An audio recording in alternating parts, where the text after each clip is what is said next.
We'll call the meeting. Mr. Clerk, please call the roll. Alderman Kennedy. Here. Alderwoman Florida. Present. Vice Chairwoman Davis. Present. Alderman French. Present. Alderman Arnowitz. Here. Alderman Carter. Alderwoman Tice. Chairman Rhoddy. Present. 6 present. We have a quorum. Okay, and our first board bill is Alderwoman Howard.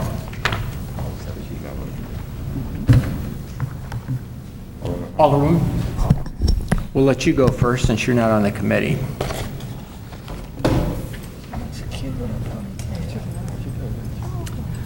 Good morning, fellow aldermen. I'd like to submit to you a ordinance to approve the blighting study and redevelopment plan for 451725 South Kings Highway. Do we have pictures? Here's the photos and a quick summary.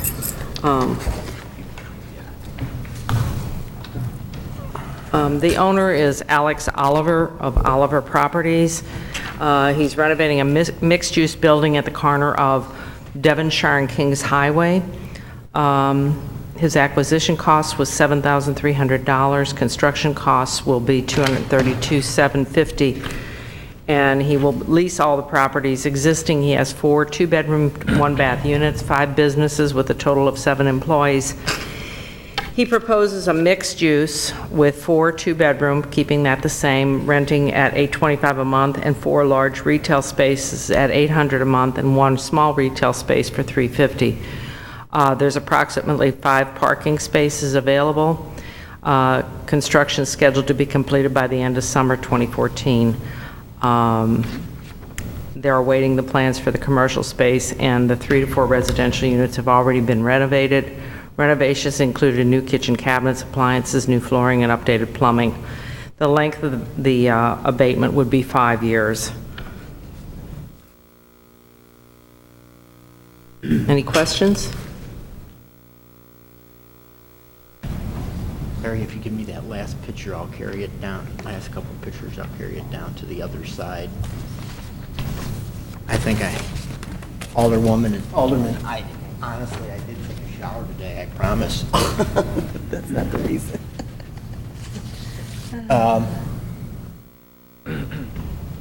Are there any questions? Alderman Kennedy? No questions. Alderwoman Florida? No questions. Vice Chairwoman Davis? No questions.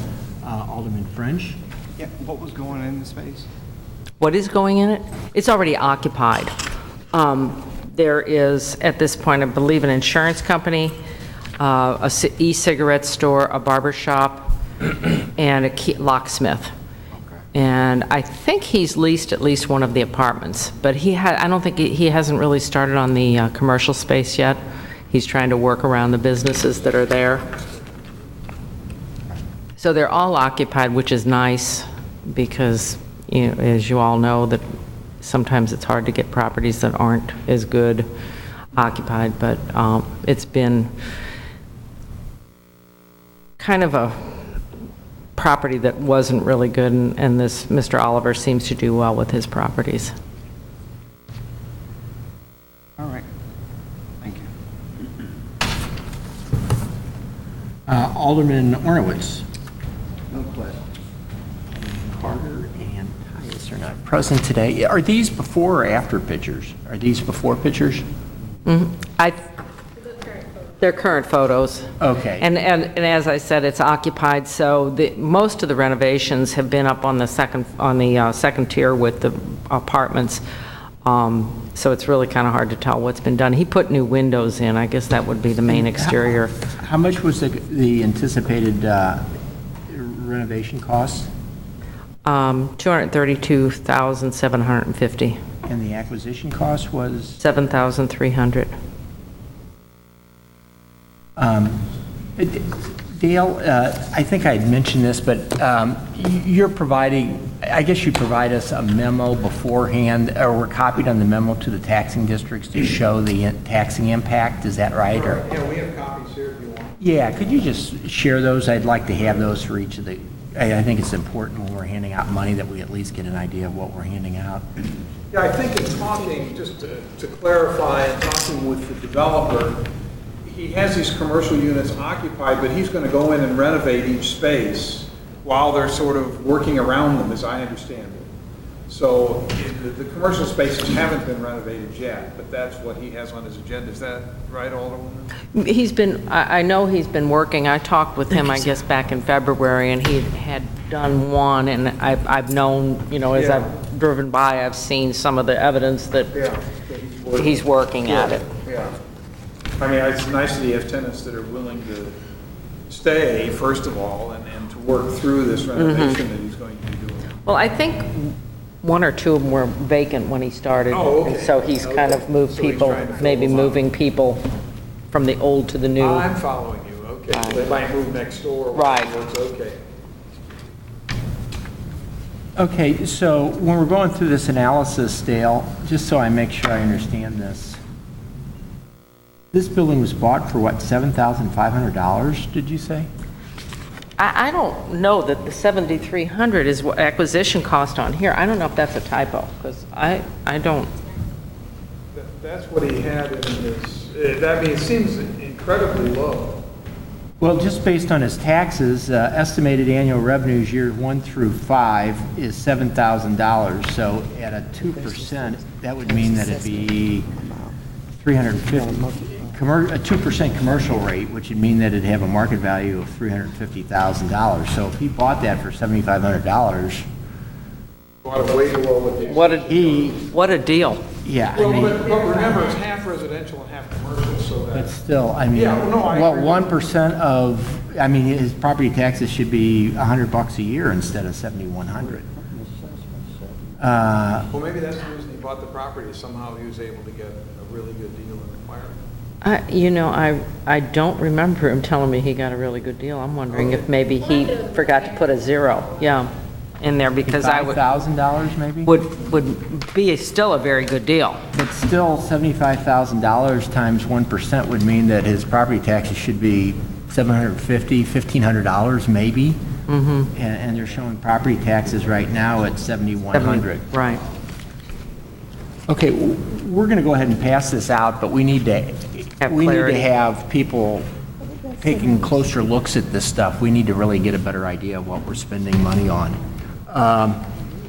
I'll go ahead Point and taken. entertain a motion for this. Second, or I move that we pass out this bill with the detailed recommendation. It's been moved and seconded. All those in favor, say aye. Mr. Clerk, please call the roll. Kennedy. Aye. Alderman Florida. Aye. Vice Chairwoman Davis. Aye. Alderman French. Aye. Alderman Arnowitz. Aye. Alderman Carter. Alderman Tyus. Chairman Rhoddy. Aye. 6 aye votes, 0 no votes. Board Bill 70 comes out to be passed recommendation. Alderwoman, I don't mean to be critical about you. It's just, Oh, no, you know, no. Because I was looking when I was reading that, I'm like, I think he paid more than that part. I mean, Okay. I'm Well, sure it's that just- would have come up in the conversation if he, you know, when people get a deal like that, they're going to tell you about it. well, the existing property taxes would imply that the building was worth somewhere between $350,000 and $500,000. And mean, then the question is he spending $250,000 on improvements on it? And Yeah, you start you know, Wondering, yeah. Yeah, what's going on, yeah. so. I think maybe this is a mistake, a figure that is a mistake. Okay. On the input table, it says the current market value at $300,000. And the tax abated period, $765. Post-tax abatement, $1,299. On that chart right there, it kind of simplified it for us. Okay, so they're saying current market value 300, current assessment, improvements, future market value 532. Right. So it's future assessed value.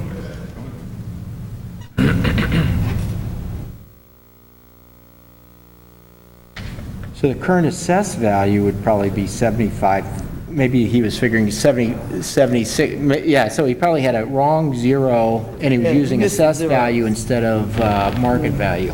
Okay. Right. That makes a lot more sense. Thank you. You're welcome. Alderman, good catch. Okay. Next bill, Alderwoman Davis, you and I share a bill, and you have one of your own, so Yes, we'll sir. let you pick which you'd like to lead with. I'd like to do Board Bill 51 first. 51, okay. We have several speakers for that, so don't let me forget that when the time comes.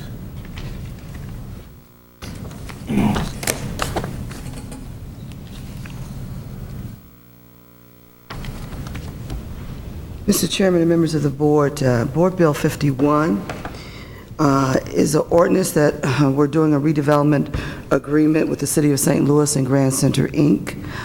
This is a project that has been around for a number of years as we were having trouble acquiring the building, getting the funds together, and also the agreement on what the purchase price would have been for the building. This is the old Department of Health building at 634 North Grand.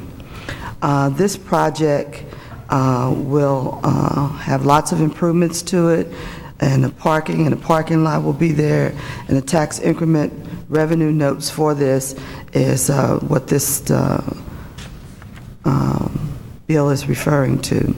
Now, the redevelopment plan, you've heard, for those of you who have been on HUD for a while, you've heard many projects come in and out of the area-wide TIF for Grand Center.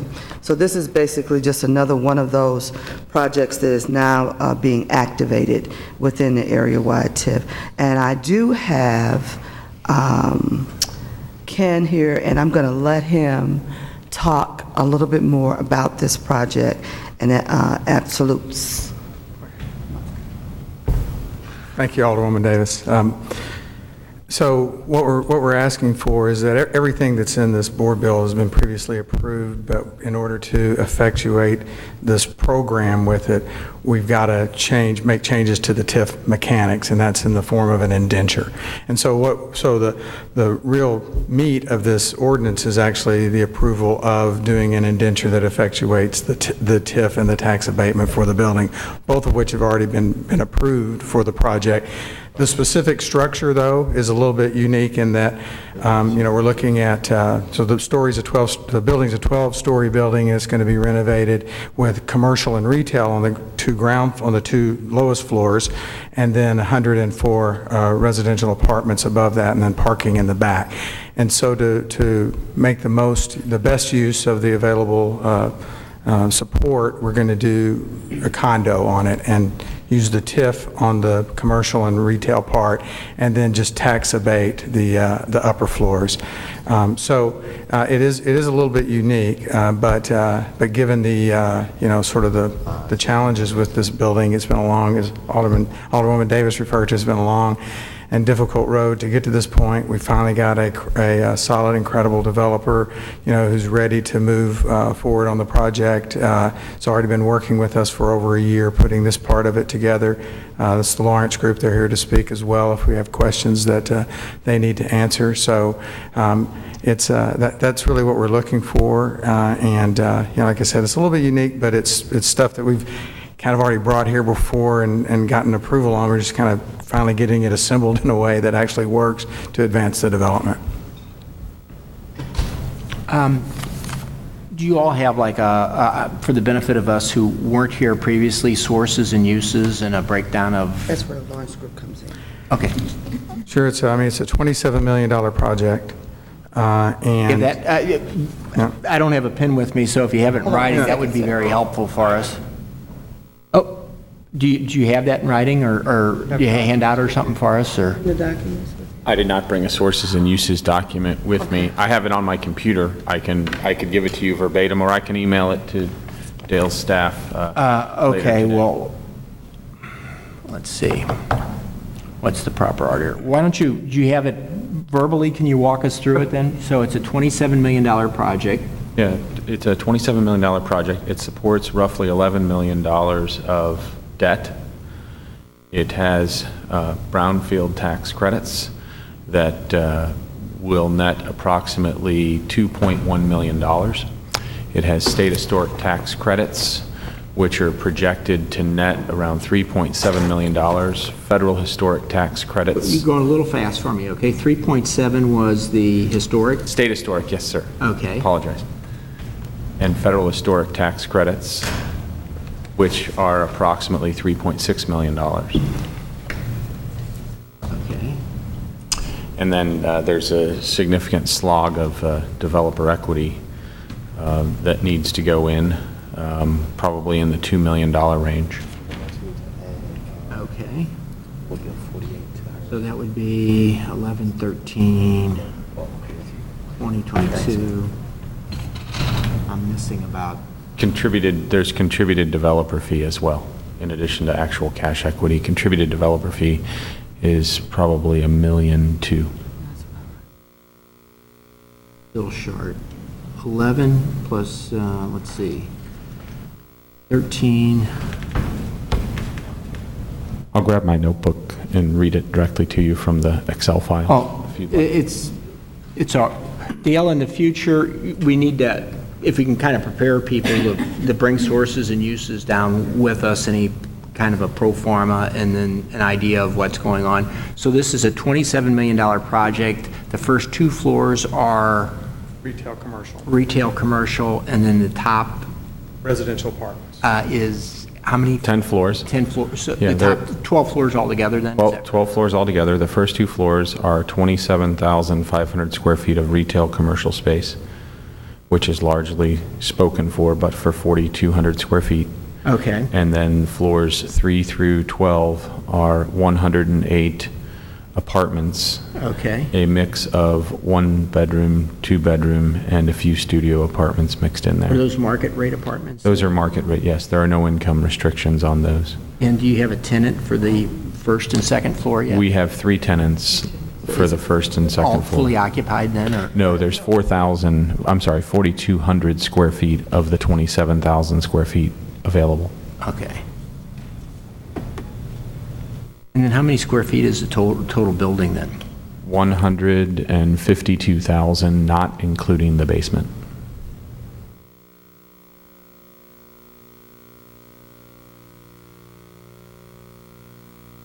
So you're a little under $200 a square foot then for your project cost? Does that sound about right? Yes. Yes, that's the fully loaded project cost. Okay. Yeah, if we could, Dale, just in the future, we'd like to prepare people to bring down that in a handout format. So if there's any questions on the committee, that we can actually take a look at sources and uses and projected income statements. Okay? Okay. Any questions on the committee? Alderman Kennedy. Alderwoman Florida. No questions. Alderwoman Davis, do you have any questions of your? Not at this time. Alderman French? No question. Alderman Ornowitz? Now, this is the old health building we're talking about, 634 North Grand. And how many floors does it have? I thought it was more than 12. It's 12. 12 plus a basement. Oh, okay. When we walked up it, when the elevator was broke, it seemed like more than 12. All right, nothing else, thank you. Alderman Carter? No questions.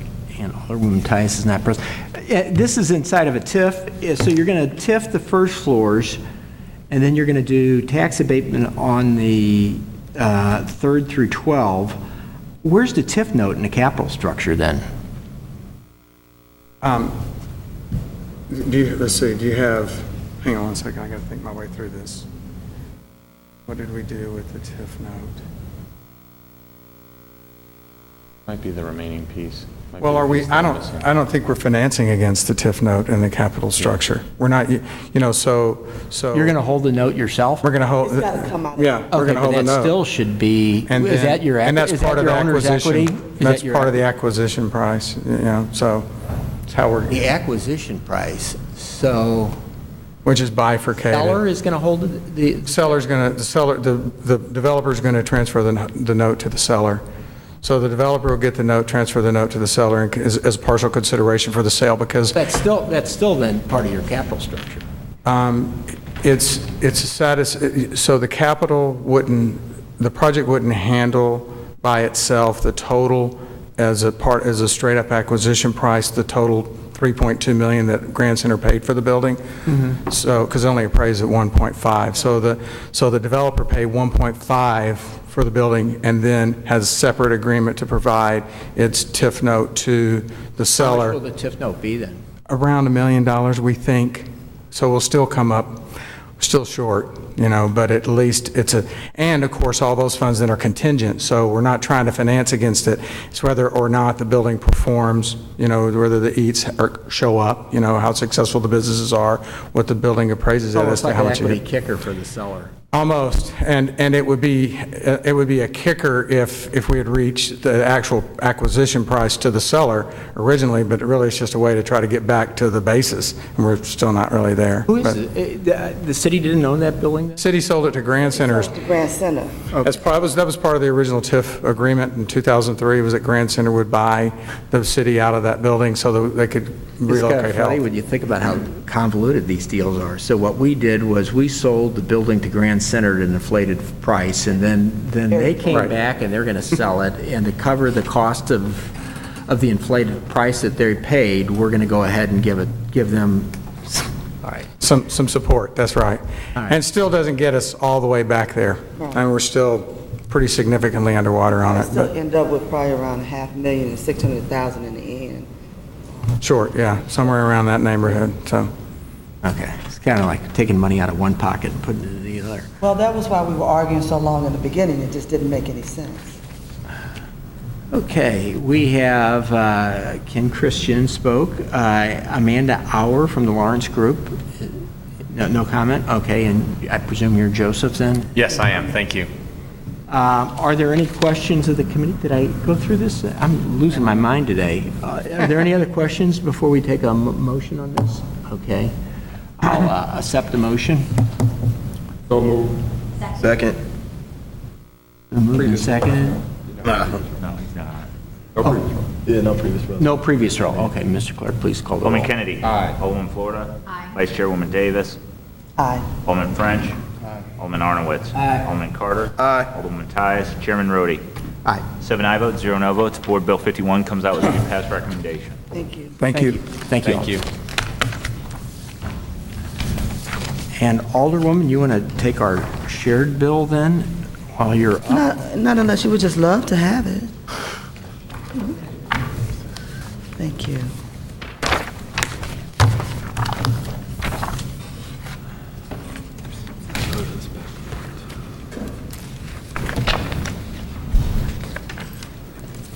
I need to step my suits up again. Look, I'm slacking.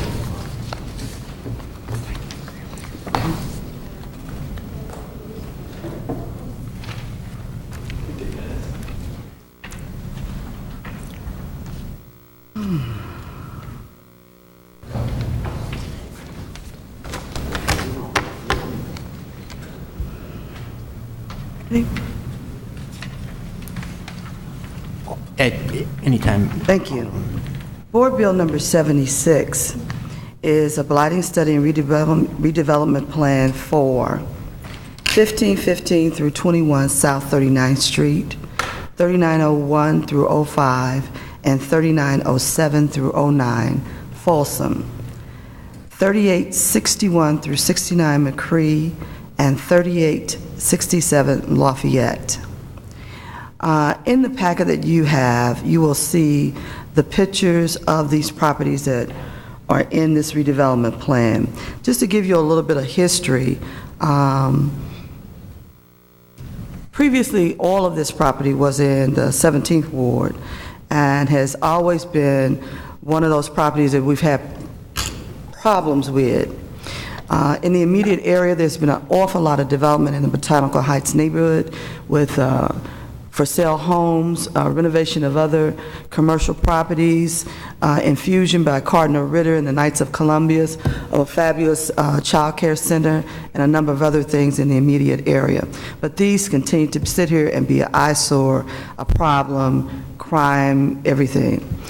So we're very happy to have someone look at this and want to try to put a package together for the renovation. These corners actually are where we intersect for the 17th and the 19th Ward. In the beginning, this project was only going to be the properties at McRee and Lafayette, but in the blessing that we had, the developers chose to take on the additional buildings as well on Folsom to make this package complete. So now all four corners will look very good. The proposed cost and everything, I think this is what the chairman was looking for. This is a complete packet with all the information in it.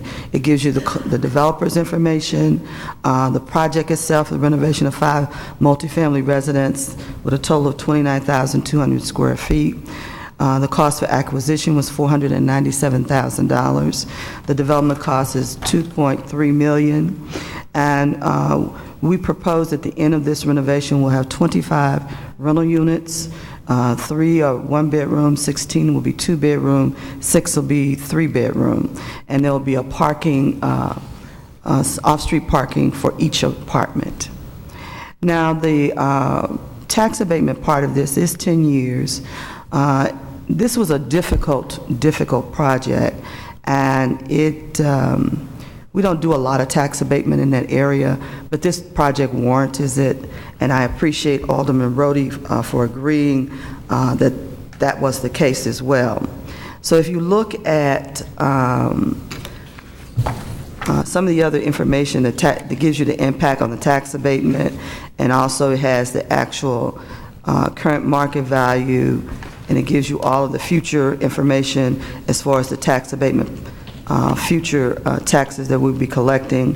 I think you'll see that this project is well worth moving forward.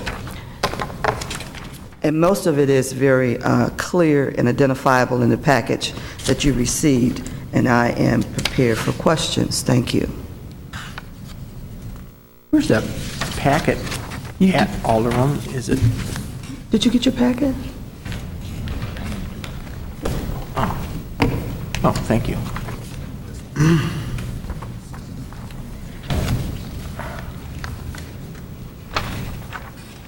Does everybody have this pack? Okay. Okay, good. I was going to give you mine. I didn't have them.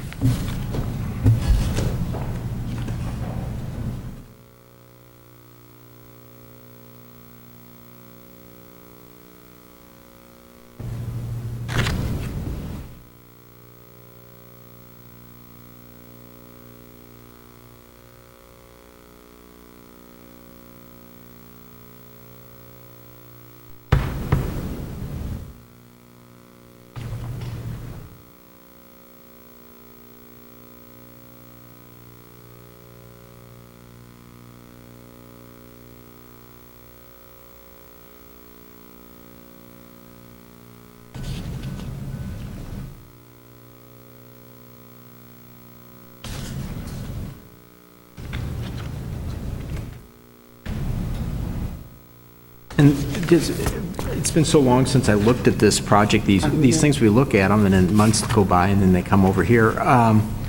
Do we have, are these occupied buildings now, then? No.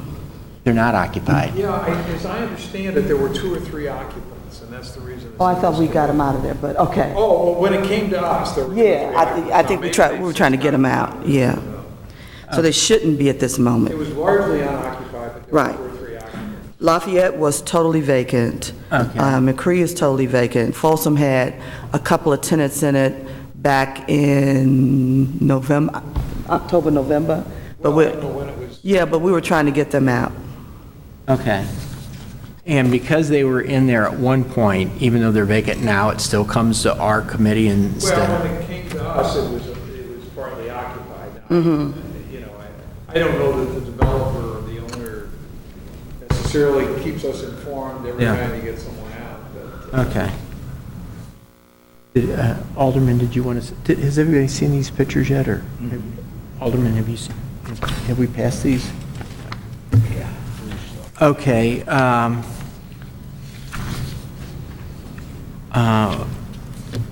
Alderman Kennedy is not present. Alderwoman Florida, did you have any questions? I do not, thank you.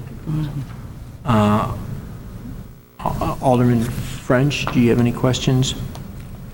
So all of these are residential? They'll all be residential? They will all be residential, yes, No, no commercial? No, Or anything like that? no. That's it. Alderman Ornowitz? No question. Thank you. Alderman Carter? No questions. Next. We still have a, would there be an objection to previous, we had, We should be good on this one. yeah. We should be good, Okay. yeah. Why don't we go ahead and I'll accept a motion for previous roll. Oh, we need a motion for the bill first, I'm sorry. I move that we pass out Board Bill 76 with the due pass recommendation. Second. Second, Selectman Arnowitz, and that's so moved. Okay, second, and then Previous roll. request for previous roll. Hearing no objection, we'll consider that heard. Board Bill 76 comes out with a due pass recommendation. Thank you. And there was no financial sheet on the Grand Center one, is that right? He didn't bring it with him, but what I'm going to have him do is email it, and I'll send it to everybody, so you'll have it. Okay, I think in 99% of the cases, it won't be an issue, but it's just good that we're all at least starting to focus on that. We can Absolutely. Use it as a tool to learn from. All right? Thank you. Alderman French asked that we spend a couple moments talking about the block grant award, which I'm willing to entertain that for a little bit, but our attorney here keeps advising me that we can't be doing too much stuff without it appropriately posted. So if we can kind of keep it generic, and if there's something specific that we want to do, we can perhaps come back and schedule a second time. But for the purpose of at least kicking it off, Alderman, go ahead. Sure, and what I was suggesting was just a conversation. I don't think we're going to take any action. But I did, so after Fred Wessels from CDA spoke at our committee last time, following that, they released the awards for block grant and home funds this year. And I was concerned, number one, that it seems that there was only one Northside organization funded, the North Sarah Project, which has been a regular receiver of funds.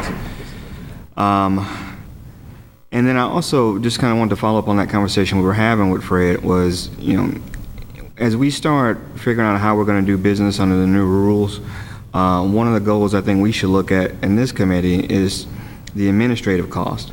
One of the things that we should keep an eye on is how much, or in this case, how little of the money that we get from the federal government actually goes to new projects and creating development, as opposed to either supplementing things that would normally be funded out of general revenue or in the running of the various alphabet soup of departments down there.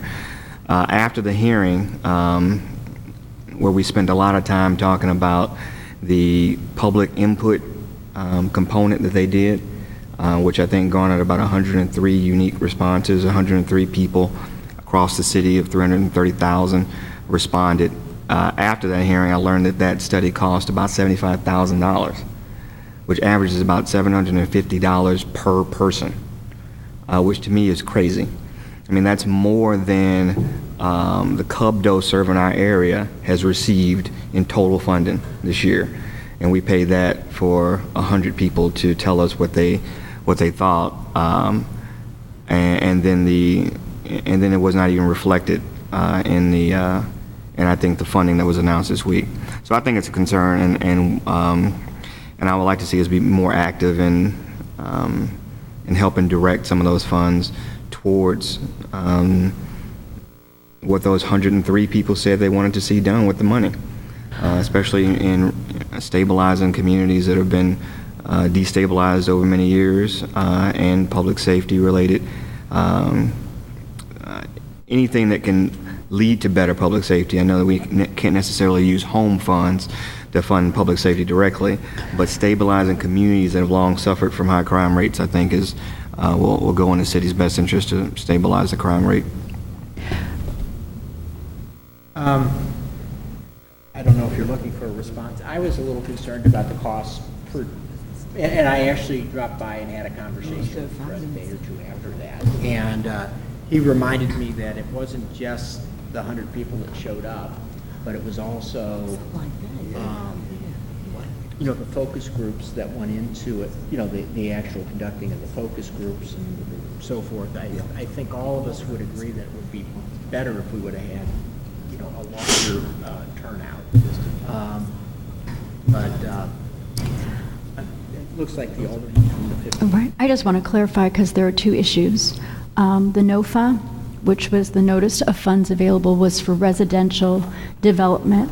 And so that there is an issue where HUD has required that we go to a competitive bid process. So they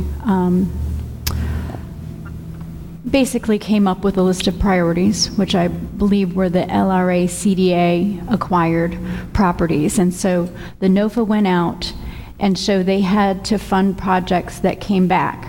So there are two separate issues here. There's the residential development part of that, which I'm not sure we can spend on public safety. You know, that was the separate component, the residential development NOFA that went out. And then the people that participated and submitted different projects, CDA then had to select different housing projects that were impactful.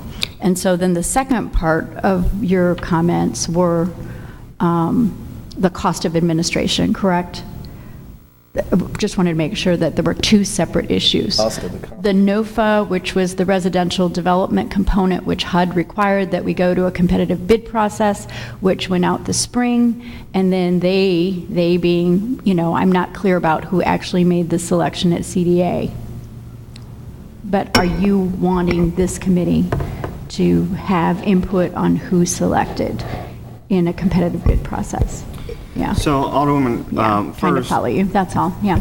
first, as Mr. Wessels went to great lengths to explain, CDA put out a list of properties that they were seeking proposals for development. I noted to him that there were, at the number that were on that list from North St. Louis versus the ones that were on that list from South St. Louis, most of those were clustered in a area in South St. Louis, and the ones in North were spread out.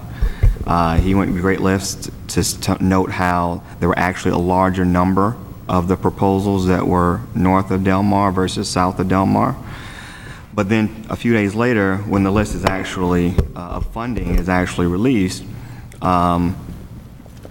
there were far more projects south of Del Mar than north of Del Mar that were actually awarded. In fact, only one north of Del Mar was awarded.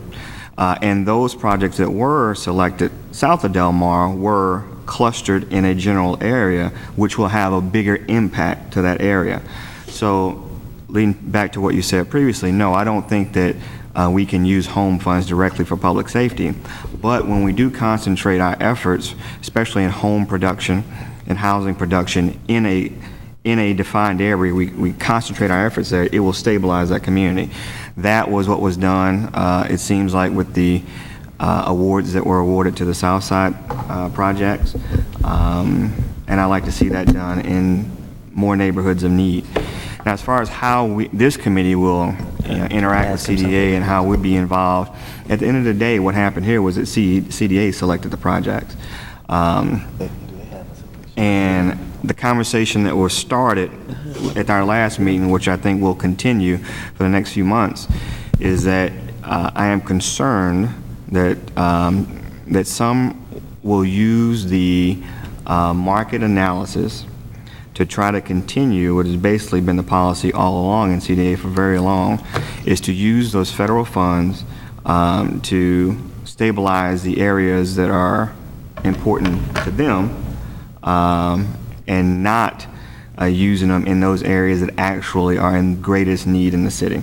And as a result, if we continue that over another 10 years, those areas in greater need will continue to slide and basically will become vacant, completely vacant. And I think that's a disservice to the people who live in those communities.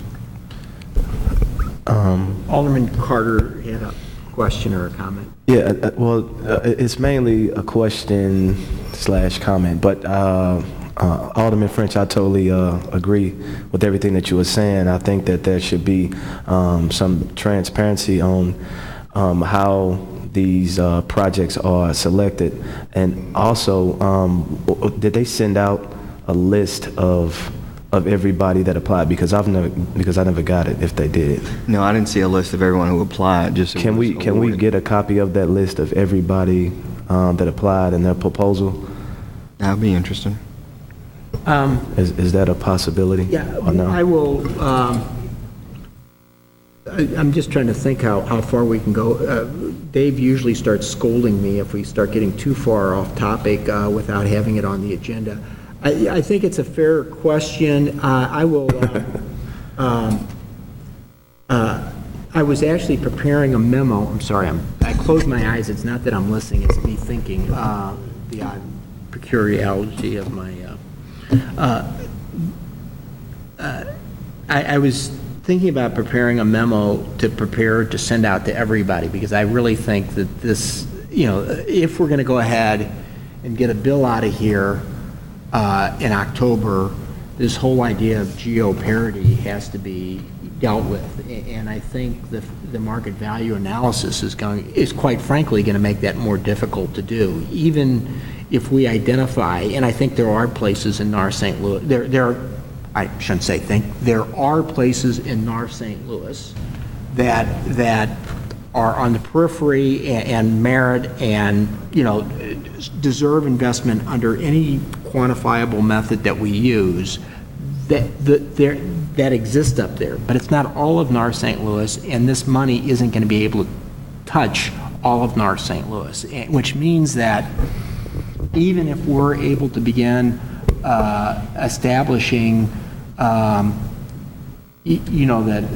the money, should go to North St. Louis. The question is it's not going to be able to touch the, depending on how you count, the 10 or 11 or 12 north side wards, and it will probably end up being disproportionately focused in a couple of those wards. Right, but I'm willing to go ahead and try to work to some sort of solution that can assure the north side aldermen that kind of parity, can exist. But the idea of being able to go ahead and touch in a significant way, 10, 11, or 12 north side wards with the limited resources, I think is going to really create some problems. But I think, out of fairness to everybody, there ought to be transparency in the process, and I'm willing to go ahead and try to work with Fred. I prefer to do these things politely and kind of offline, as opposed to bringing him in front of our committee and us beating up on him, because I think it's really important that we all try to work together. So I will go ahead and try to have that conversation with him.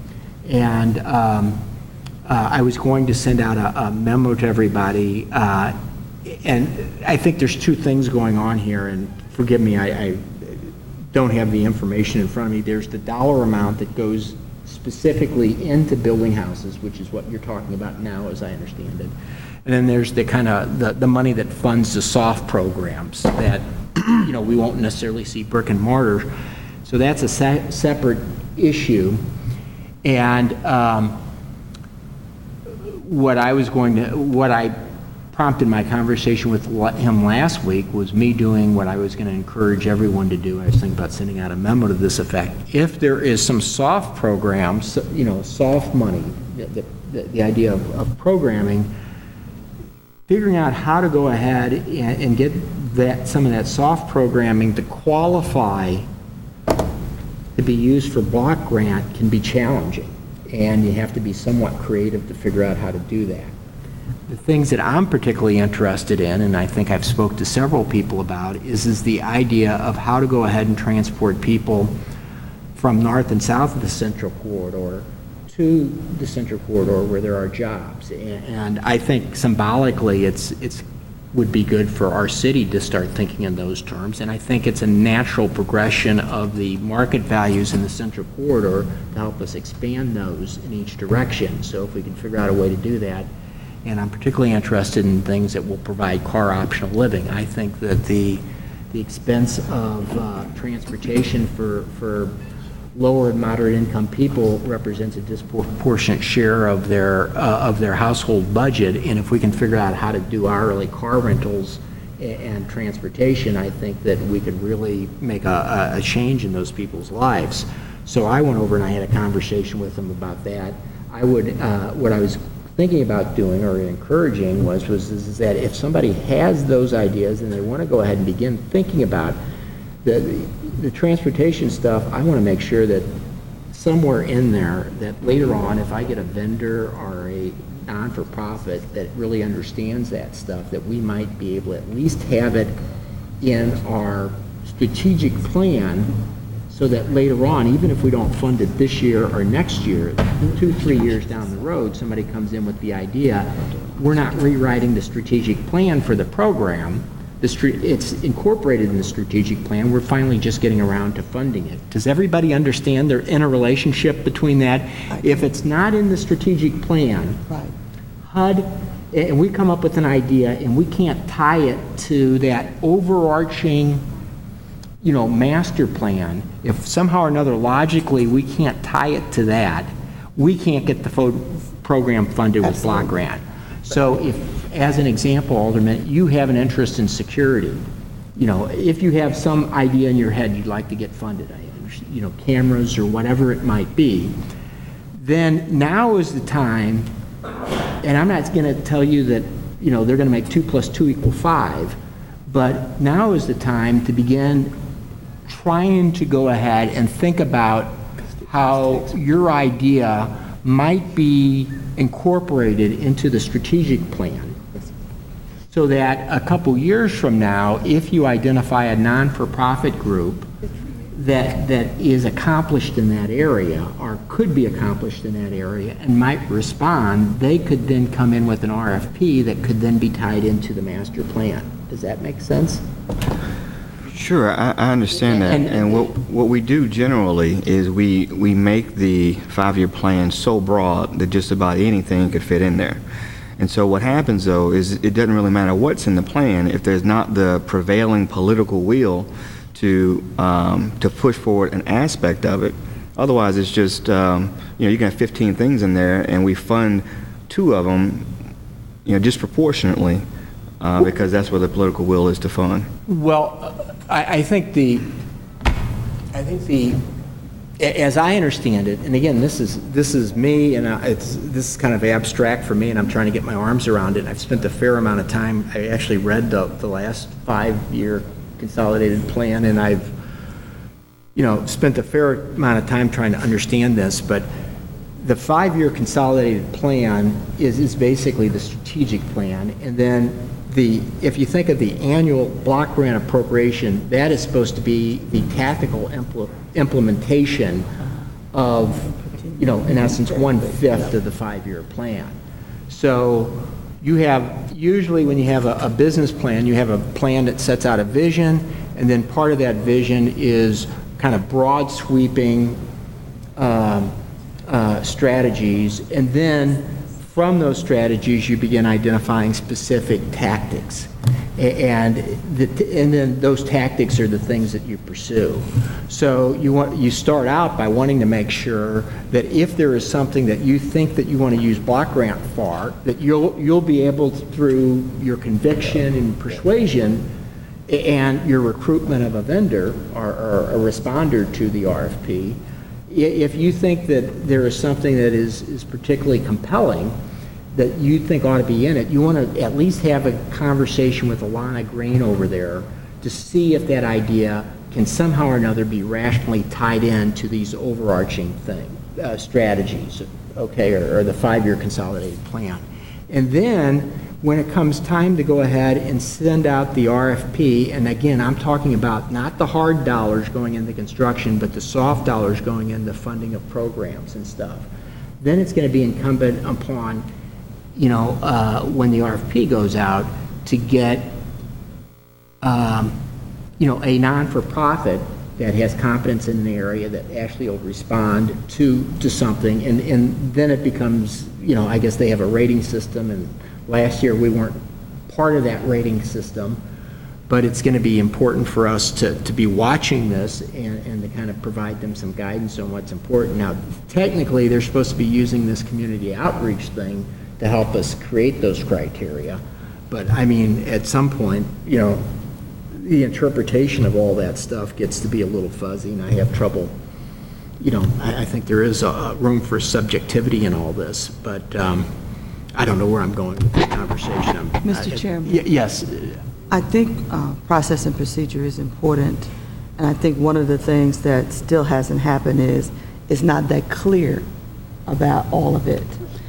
Actually, this is the first time in many years that we've actually known what was being allocated to who. Because normally it's just, I have a project, you have a project, someone looks at it, it may or may not get funded. But now with the actual NOFA process being public and being reviewed with some HUD oversight, it's probably better now than it's been in a long time. But the other part of that is, on the opposite side of process and procedure, if we're not doing some constructive planning and having some agreements about some things to move forward in certain areas and bringing those tools to bear to help get those processes moving forward for development, it's not going to happen. We don't have a lot of developers who walk into North St. Louis and say, I want to invest my money. We just don't have that. So we've got to create parcels, we've got to create opportunities, and we've got to have some decisions made here with us who say, we will help you, we want some assistance here. And right now, it's an open process, so it's whoever has their act together that is putting these proposals in and who have financing to support it. But sometimes you got to be very creative, and we may have to go back to some of the things we used to do in the olden days.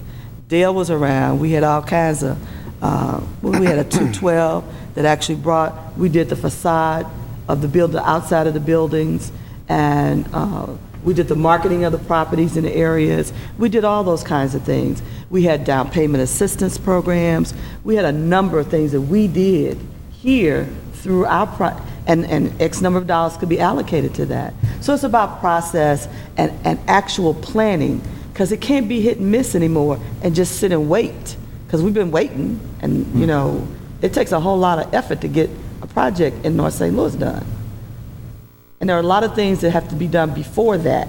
You got to reduce the crime, you got to clean up the streets, you got to change the culture and the mindset of the people who live in the area. They got to buy in, to what you're doing with your plan. And so all those things that that need to be done, and it's got to have a spotlight on it. That's the other part that's not happening. It needs to have a spotlight on it. This is what we want, and this is what we're doing.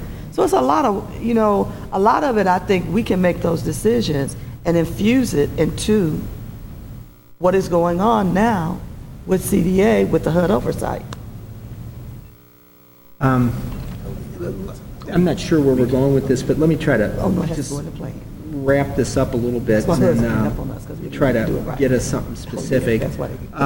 First off, I just want to say, on a very personal level, this isn't, I am not looking forward to this. I had a really comfortable deal in my life. I got block grant money, it went to Park, I got block grant money, it went to Park Central. I was able to leverage that money with private institutions, and basically there was enough left over that I could go ahead and fund studies that provided me information about doing market rate development. I did form-based plans with that money. I did a lot of, I think, really innovative things with that have helped me out, and I'm not going to have access to that anymore. So I don't have the ability to go out and do another form-based plan, and I'm not going to be able to do some of the things that I was doing over at Park Central, which, so I'm not happy about this at all either. And I'm giving up a tremendous amount of control of my little fiefdom. So this isn't something I'm excited about, far from it. So I'm taking my medicine like everybody else is, and I'm going to do the best I can to make the best out of the situation. I have scrambled and had to come up with extra money from other kinds of sources for Park Central, and we've been able to keep the lights on over there, but it has been a very, very tough experience for us. And we're having to cut back on services. We're making people pay for their parking permits and all kinds of other things. So my phone's ringing off the hook because we're having to cover that expense from somewhere else. So I'm not happy about it, but I'm going to try to make the best of the situation. And I keep wanting to call him Alderman Wessels. Director Wessels is actively trying to pull together past fundings. He showed me some of the work over there. He says it's not as easy to get to as he thought it was originally, but he will be preparing that for us. I would strongly encourage you, if you have specific programs that you think the city ought to be funding with some of the block grant soft dollars, to begin thinking about what organization might be appropriate to respond to an RFP and how that particular goal or service might fit into the 5-year strategic plan. So that's something that I think we can, that's constructive, and I think that's a wise use of your time. I would ask if you do that, what I was going to suggest in the memo is if you do that, copy me on the email, and I was going to have this conversation with Fred before I announced it, but, Alana I found to be more knowledgeable, and I think Fred will acknowledge it. She's going to be far more knowledgeable about how something might fit into a program than Fred is. I mean, she's an attorney by background, has been over there for years understanding this stuff. But I will endeavor to, I can't guarantee you a yes, but I will endeavor to make sure that somebody gives you a thoughtful response to any inquiries that you make. And in the interim, Alderman, as far as the geo-parity, I think that's something that we're going to really have to work on very hard. And I think it's a fair, I could see this coming. You didn't have to be a rocket scientist. You just look at the sheet of paper, you know that they're going to go ahead and build on the periphery of places that have the highest market value. And we're going to have to think about how to create capacity, development capacity in some parts in our St. Louis so that we can go ahead and come out of this thing with a unified board, because the last thing I want to do is show up in October, us be deadlocked over this stuff, and then all of a sudden we're in the newspapers every night, and then HUD comes down here and says, okay, we're going to keep your block grant money, and then we all look like they do up in Jeff City where nobody can agree on doing anything. So just one thing. One is that when you talk about the strategy of building on the periphery of where market values are highest, that's a decision that's made locally, and that's not something that's ordered from the federal government. That's a decision that was made locally, and that is the strategy that was apparently adopted somewhere. But what I think the city has to have is a strategy for dealing with those neighborhoods that don't have high property values, but especially those neighborhoods, both north and south, that have low property values but still have high population. Are we just going to sit by for the next 10 years and watch that population shrink and those neighborhoods further deteriorate? We have to have a strategy for dealing with those neighborhoods. I think I come in every day down here, and I like coming in because I got development in my ward. I don't know what I would do if I represented an area where there was so much disinvestment going on. It would just be, and that's what I'm saying. I don't know how we go ahead and sell hope. We got to go ahead and do something more than hope. We got to, there's got to be more than sizzle. But there are extremely limited resources, and I'm trying to understand. I'm kind of new at looking at stuff in other neighborhoods, and I'm trying to get my arms around it. I think I understand this stuff fairly well, and I think I understand how to use the tools, but just the sheer magnitude and the size of change that needs to occur is overwhelming. I mean, we're going through, an historical inflection point, in my ward, and it's been 25 years in coming. And while we're seeing tremendous amounts of investment, geographically it's relatively concentrated. And what we're selling is concentration and density in that particular situation. While that is a unique product within our region, and it's something that I think is very sellable and something that at some point we can charge a premium for, that doesn't solve the problem that we have acres and acres of land that is, is vacant and clearly is there's not much demand for it all. And how do we go ahead and transition? Now, I have some ideas about that. Some of it might be kind of controversial, and I certainly don't want to discuss it while we're on tape, but it's the type of thing that I think we ought to begin thinking about, at least privately amongst ourselves. But I haven't collected my thoughts about it, and I don't know where anybody else is, but it's an extremely complex problem. I want to share with you, and I'm sorry, I hate to keep acting like I'm a preacher or something, but shortly after I got elected, I had the good fortune to sit down and meet with Leon Strauss. And as a young kid growing up and kind of being interested in this stuff, he was like a rock star, and I had never really gotten to know him before. Leon, as you're probably familiar, did the Grand Center, and or the Fox, and he did one of my favorite streets in the city is, Pershing and the Bolivar place. He did several thousand units out there.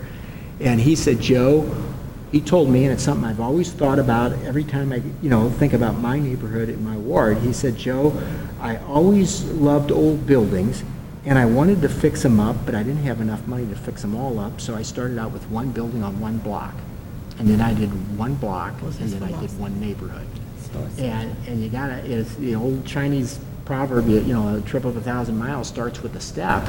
You can't change everything at once. And the magnitude of the change that we all would like to see happen really ought to happen. I mean, we all want it to happen at once yesterday. It's just that, the resource, you have to focus and concentrate resources in relatively, small areas to go ahead and do that. And that means that some very, very difficult and painful, allocation decisions have to be made while we're going ahead and trying to kind of fertilize that effort. And I think what they're trying to tell us in the market value analysis is if you're going to go ahead and subsidize development, and if your market value is here and your development costs are up here, the closer that development is, the smaller that gap is, the more units of housing. So if that makes sense, if you just use simple numbers, if you have one neighborhood over here where your development cost is going to be pretty much the same regardless of where you build, except for